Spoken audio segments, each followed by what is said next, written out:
Bonjour, nous allons ensemble entrer dans un parcours biblique nouveau. En effet, en étroite collaboration avec nos pasteurs Jean-Pierre Sivelli et Gemma Taboyan, Jacques Nicole et moi-même allons vous proposer une série de courtes études qui devraient vous encourager à regarder le texte biblique de plus près et tranquillement chez vous. Alors nous entamons aujourd'hui l'étude de l'épître de Paul aux Galates. Avant chaque séquence, nous allons vous encourager à lire le passage, on dit aussi péricope, sur lequel nous allons nous arrêter. Voici donc notre premier rendez-vous, il y en aura 12. Cette première séquence sera juste une introduction à l'épître aux Galates, et suite à cette séquence, je vous encourage à lire en une fois l'ensemble de la lettre. Si vous possédez une Bible en français courant, je vous conseille de privilégier cette traduction. Et si vous en avez le temps, lisez également la même lettre dans une autre traduction, celle qui vous est plus coutumière. Entrons donc maintenant dans le vif du sujet. L'auteur, Paul, a fondé des églises dans tout le bassin méditerranéen, y compris en Galatie, qui se trouve en Asie mineure, une région qui se situe en Turquie actuelle. Certaines villes du sud de la Galatie ont été des étapes de Paul lors de son deuxième puis de son troisième voyage missionnaire. Antioche de Pisidie, Icône, Lystre et Derbe. Certains spécialistes pensent pouvoir affirmer que Paul était passé dans le nord de la Galatie lors de son deuxième voyage et que c'est quelque temps plus tard qu'il rédige la lettre que nous avons dans notre Nouveau Testament. Pour eux, Paul a rédigé cette épître entre l'année 53 et l'année 57 de notre ère, alors qu'il était à Éphèse ou en Macédoine. Mais certains autres spécialistes pensent que Paul s'adresse à des églises qui ont été fondées dès son premier voyage missionnaire en compagnie de Barnabas. Or, ce premier voyage se situe dans les années 46-48. La lettre serait donc plutôt des années 49-50, juste après ce premier voyage et quelque temps après le concile de Jérusalem, qui est raconté dans Actes 15 et que l'on situe dans les années 50-51. Cette assemblée de Jérusalem a justement parlé du sujet dont traite Paul et ses correspondants galates. Il s'agit du problème que posent les Juifs convertis à Jésus-Christ et qui voudraient imposer aux païens convertis des rites juifs. Mais nous allons en reparler plus loin. En fait, il n'est pas essentiel de savoir exactement quand l'épître a été écrite, on peut juste dire qu'elle est importante et qu'elle est une espèce de premier exercice épistolaire parce que Paul a écrit rapidement ce qu'il va développer largement en détail dans une autre lettre qui sera l'épître aux Romains. Parlons un peu des Galates et de la Galatie.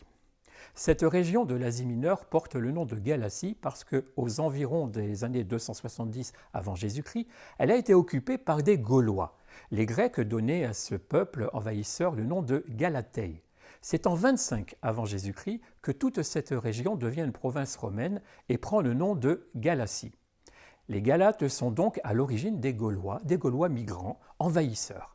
C'est ce que l'on va découvrir dans l'épître de Paul aux Galates, c'est que ces gens sont capables de saisir volontiers et avec enthousiasme l'Évangile, d'avoir une forte affection pour Paul qui leur annonce, puis passer rapidement, très rapidement, à une idéologie différente, au risque de sacrifier celui qu'ils ont porté au nu.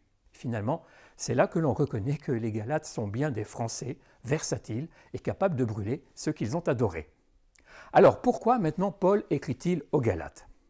Pas vraiment pour les féliciter, au contraire. Il est d'ailleurs intéressant de remarquer que souvent, dans les épîtres, l'apôtre félicite ses correspondants pour les progrès qu'ils font dans la foi, pour les bonnes nouvelles qu'il peut recevoir d'eux.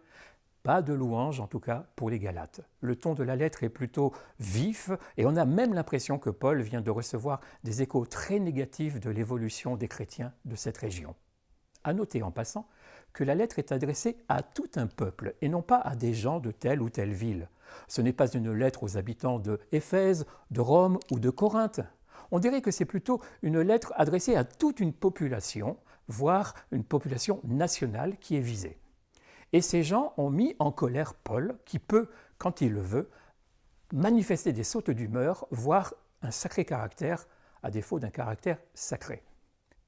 Le problème qu'il vient d'exposer chez les Galates est un problème que l'apôtre va rencontrer de façon récurrente dans diverses villes et en plusieurs endroits. Voici donc ce problème. Le motif de la lettre est le ton qu'il utilise. L'apôtre est devenu missionnaire auprès des païens. Il annonce le message de Jésus-Christ avec ce qui est l'originalité du christianisme par rapport à toutes les autres religions possibles. Le salut, dit-il, est gratuit. Tout est grâce. C'est la foi et seulement la foi qui permet de saisir la vie éternelle. Il n'y a rien à faire sinon un acte de confiance et de fidélité envers le Dieu créateur qui offre la vie par Jésus-Christ. Le message est donc pour tous les hommes, même si Dieu s'est premièrement manifesté à Israël et aux Juifs, dont il a fait le peuple élu. Paul insiste au passage sur l'universalité du salut offert par le Dieu de la Bible. Or, avant que les païens puissent saisir ce message, il a été annoncé aux Juifs, et beaucoup se sont convertis, recevant Jésus comme le Messie promis. Ces Juifs sont donc désormais des judéo-chrétiens. Certains de ces Juifs convertis au Christ ont si longtemps baigné dans la loi et sous la loi qu'ils tiennent à plusieurs de ces aspects. Ainsi, ces judéo-chrétiens, lorsqu'ils rencontrent des pagano-chrétiens, chrétiens qui sont venus du peuple ou du monde non-juif, souhaitent les accueillir dans l'Église du Christ, mais à condition qu'ils entrent dans cette famille nouvelle en se soumettant à certains rituels comme la circoncision. On appelle ces gens des judaïsants. Ce sont des chrétiens d'origine juive qui acceptent Jésus-Christ, mais refusent d'abandonner tous les aspects de la loi de Moïse. Non seulement ils tiennent à certains rites anciens, mais ils pensent que les païens devraient s'y soumettre également. Les judaïsants qui sont arrivés en Galatie, après que Paul y ait annoncé l'Évangile, passent derrière lui pour dire que Paul n'a pas du tout été honnête avec eux. Selon eux, l'apôtre leur a caché certaines contraintes à l'acceptation de l'Évangile. Et toujours selon eux, Paul n'était même pas qualifié en tant qu'apôtre puisqu'il n'a jamais été disciple, tandis que eux peuvent se prévaloir des belles références qu'ils ont auprès de Pierre et de Jacques. Voilà donc ce que justifie la lettre de Paul aux Galates, une lettre véhémente. Il va donc dans cette lettre se justifier d'une part, mais surtout il va insister pour dire qu'il n'est pas possible d'ajouter quoi que ce soit à l'Évangile qu'il a annoncé. Si quelqu'un, dit-il, se présente pour dire autre chose que ce que je vous ai annoncé en tant que missionnaire et évangéliste, eh bien, il annonce un autre évangile que l'évangile. Or, ce n'est pas possible, parce qu'il n'y a qu'une seule vérité, et c'est celle que les Galates ont déjà entendue de sa part. Pour Paul, revenir à la circoncision ou aux règles alimentaires de l'Ancien Testament, c'est laisser entendre que le sacrifice de Jésus, sa mort et sa résurrection ne sont pas suffisants. Et donc, c'est nier la croix et se remettre sous la loi. C'est insupportable pour l'apôtre. Non seulement il est en colère contre les judaïsants qui sont dans l'erreur, mais il ne comprend pas que les Galates, qui n'ont pas le poids de la culture et du culte juif, puissent se laisser judaïser de cette manière. Paul va donc insister sur la différence entre la loi qui tue et la foi qui fait vivre.